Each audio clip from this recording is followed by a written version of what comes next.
Hello friends, या व्हिडिओमध्ये class 8 maths यामधला रॅशनल अँड इरॅशनल नंबर्स हा जो टॉपिक आहे त्याच्यातला प्रॅक्टिस सेट 1.3 सोडवू. The question is write the following rational numbers in decimal form. इथं काही रॅशनल नंबर्स दिलेत which are in the form numerator and denominator. We have to convert it in decimal form. So will consider the first one 9 divided by 37. मग याचं जर आपल्याला decimal फॉर्ममध्ये लिहायचं असेल तर आपल्याला 9 ला 37 ने डिवाइड करावं लागेल. So we can divide like this one. इथं 37नं 9ला भाग जात नाही, शून्याचा भाग लावू, त्याच्याबद्दल एक डेसिमल घेऊन त्याच्याबद्दल एक 0 वाढवू. 37 गुणिले 2, 2चा भाग जाईल. 37 गुणिले 2 74 मिळेल. 90 मधून जर 74 आपण वजा केले तर उत्तर 16. तर इथं डेसिमल घेतलाय कारण 16ला 37नं भाग जात नाही, एक 0 वाढवू आपण त्यावर. आता 37च्या पटीमध्ये 160 पेक्षा लहान असणारी संख्या कोणती? तर इथं 4चा भाग जाईल. कारण 37 गुणिले 4 हा जर गुणाकार आपण केला तर 148 येईल. म्हणजे 4चा भाग लावला तर इथं 148 येतील आणि 160 मधून 148 वजा केले तर 12 शिल्लक राहतील. आता त्याच्यानंतर इथं 12 आहेत, पुन्हा एक 0 वाढवूया. आता 3चा भाग जाईल कारण 37 गुणिले 3 हा जर गुणाकार आपण केला तर 7 21 7 2, 3 9 आणि 2 11. 111 उत्तर येईल. मग 120 मधून 111 वजा केले तर शिल्लक 9 राहतील. पुन्हा एकदा शून्य घेऊ, पुन्हा 2चा भाग जाईल. 37 2 74. पुन्हा शिल्लक 16 राहतील. एक शून्य उतरून घेऊ, पुन्हा 4चा भाग जाईल. पुन्हा त्याच्यामधून 148 वजा केले तर पुन्हा 12 शिल्लक राहतील. पुन्हा 120 होतील. पुन्हा 3चा भाग जाईल. म्हणजे 2 4 3 ह्या संख्या पुन्हा पुन्हा येतात. म्हणजेच हे जे डेसिमल फॉर्म आहे या संख्येचा तो रिकरिंग आहे. म्हणजेच 9 डिवायडेड बाय 37 ही संख्या डेसिमल फॉर्म मध्ये आपण अशी लिहू शकतो 0.243 243 243 अँड सो ऑन. म्हणजे 243 संख्या पुन्हा पुन्हा येते. हेच आपण असं लिहू शकतो 0.243 रिकरिंग, कारण हा संख्यांचा ग्रुप पुन्हा पुन्हा येतोय. त्यामुळं 9 divided by 37 is equal to 0.243 recurring असं याचं डेसिमल फॉर्म येईल. तर दुसरा क्वेश्चन पाहूया. 18 डिवायडेड बाय 42. आता ह्याला पहिल्यांदा आपण सिम्प्लिफाय आणखी करू शकतो. इथं 2 न भाग जाईल, 2 18, इथं 2 2 4 2 1 2. मग 9 डिवायडेड बाय 21 होईल. मग या 9ला 21 न भाग घालू. पहिल्यांदा शून्याचा भाग लावू. डेसिमल कर 9 ही संख्या 21 पेक्षा लहान आहे, मग या डेसिमल बद्दल एक शून्य घेऊया. 21 गुणिले 4, 4चा भाग जाईल. 21 गुणिले 4 84. 90 मधून 84 वजा केले तर 6 शिल्लक राहील. तर 6ला 21 न भाग जात नाही, डेसिमल आपण घेतलायच, एक 0 फक्त वाढूया.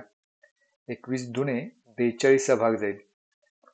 60 मधून 42 गेले, 18 शिल्लक राहतील. मग 18ला पुन्हा भाग जात नाही म्हणून 0 वाढवू. आता 8चा भाग जाईल. 21 गुणिले 8 उत्तर येईल 168. 180 मधून 168 गेले तर 12 शिल्लक राहतील. पुन्हा एक 0 वाढूया. 20 गुणिले 5 105 येतात म्हणून 5चा भाग लागेल. 120 मधून 105 गेले, 15 शिल्लक राहतील. पुन्हा एक 0 वाढूया. 21 गुणिले 7चा आता भाग जाईल. 21 गुणिले 7 म्हणजेच 147. 150 मधून 147 गेले, 3 राहतील. शून्य घेऊ म्हणजे 30 होतील. पुन्हा 21 1 21, 1चा भाग जाईल आणि 30 मधून 21 गेले 9. पुन्हा 9 शिल्लक राहील. पुन्हा शून्य घेतले तर पुन्हा 4चा भाग जाईल. मग इथं 84 येईल. 90 मधून 84 गेले तर 6. पुन्हा त्याचे 60 होईल. पुन्हा 2चा भाग जाईल. म्हणजे 4 2 8 5 7 1 ह्या संख्या आता पुन्हा पुन्हा येत जातील. म्हणजेच याचं जे डेसिमल फॉर्म आहे 9 डिवायडेड बाय 21चं ते असं येईल 0.428571, पुन्हा 428571 अँड सो ऑन. म्हणजे हा जो ग्रुप आहे संख्याचा तो पुन्हा पुन्हा येतोय, तो रिकरिंग आहे. So it can be written as 0.42857 recurring. तिसरा नंबर 9 डिवायडेड बाय 14. म्हणजे इथं आता 9ला 14 न भाग घालवायचा आहे. 9 ही संख्या 14 पेक्षा लहान आहे त्यामुळे 0 डेसिमल घेऊ, त्याबद्दल एक 0 वाढवू. 14 सक 84. 84 लिहिलं तर 90 मधून 84 गेले, 6 शिल्लक राहतील. 6ला 14 न भाग जात नाही, डेसिमल आधीच घेतलाय त्यामुळे आणखी एक 0 वाढवू. 14 चौक 56. 56 येईल. 60 वजा 56, 4 शिल्लक राहतील. एक 0 वाढवू. 14 दुने 28. 40 मधून 28 गेले, 12 शिल्लक राहतील. 120. आणखी एक 0 वाढवू. 14 गुणिले 8 112 येतील. 120 मधून 112 गेले 8 शिल्लक राहील. पुन्हा एक 0 वाढवू. 14 पंचे 70, इथं 70 येईल. 80 वजा 70 10. 10 ला पुन्हा भाग घालवायचा आहे त्यामुळं इथं 0 आणखी घेऊया 100. 14 सत्ते 98 येईल. 100 वजा 98 2 शिल्लक राहतील. पुन्हा एक 0 वाढवू. 14 एक्के 14, 6 शिल्लक राहतील. पुन्हा 0 होतील. 6 नंतर पुन्हा 4चा भाग जाईल इथं. 14 चौक 56, 4 शिल्लक राहील. पुन्हा 0 उतरून घेतलं तर 14 दुने 28, 12 शिल्लक राहतील. म्हणजे पुन्हा त्याच संख्या यायला लागल्या बघा. 4 नंतर 2 आले. पुन्हा 8 येईल, 5 येईल, 7 येईल, 1 येईल. म्हणजे हा जो ग्रुप आहे तो पुन्हा पुन्हा येतोय आता. म्हणजे 9 divided by 14 is equal to 0.64228571. पुन्हा 428571 या पद्धतीने येत जाईल. म्हणजे ते 0.6 हे रिकरिंग नाही, पण त्याच्या पुढचे हे जे नंबर्स आहेत ते रिकरिंग आहेत.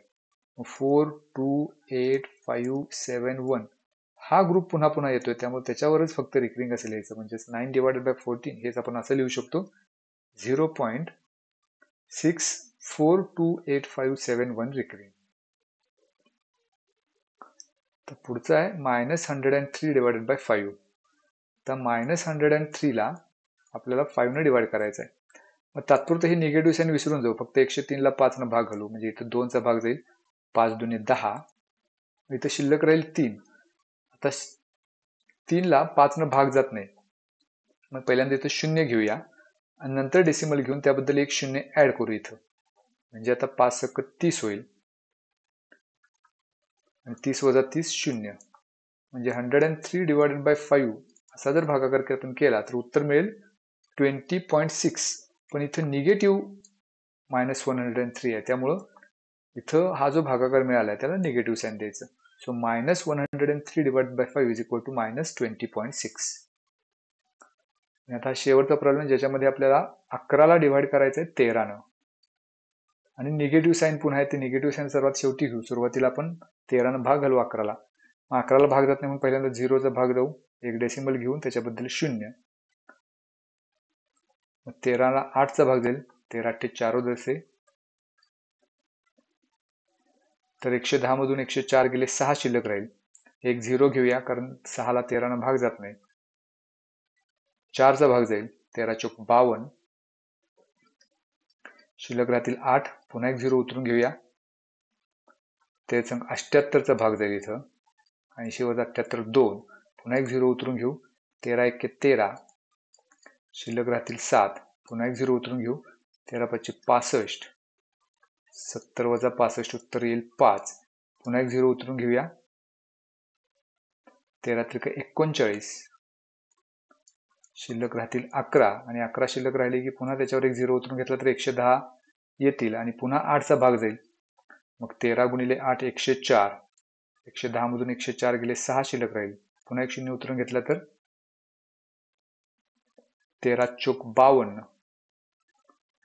पुन्हा शिल्लक 8 राहतील. म्हणजे 8 4 नंतर ह्या पुन्हा संख्या सगळ्या रिपीट होतील. याचा अर्थ 11 डिवायडेड बाय 13 म्हणजेच काय तर 0.846153. पुन्हा 846153 अँड सो ऑन. म्हणजे हा ग्रुप पुन्हा पुन्हा येतोय. म्हणजेच हे आपण असं लिहू शकतो 0.846153 रिकरिंग. फक्त ही संख्या निगेटिव्ह आहे, त्यामुळे हा जो भागाकार येतोय त्याला सुद्धा निगेटिव्ह साईन द्यायचा. So this is how we can write -11 by 13 in the decimal form. So these are the examples from practice set 1.3 from the topic rational and irrational numbers, class 8 maths.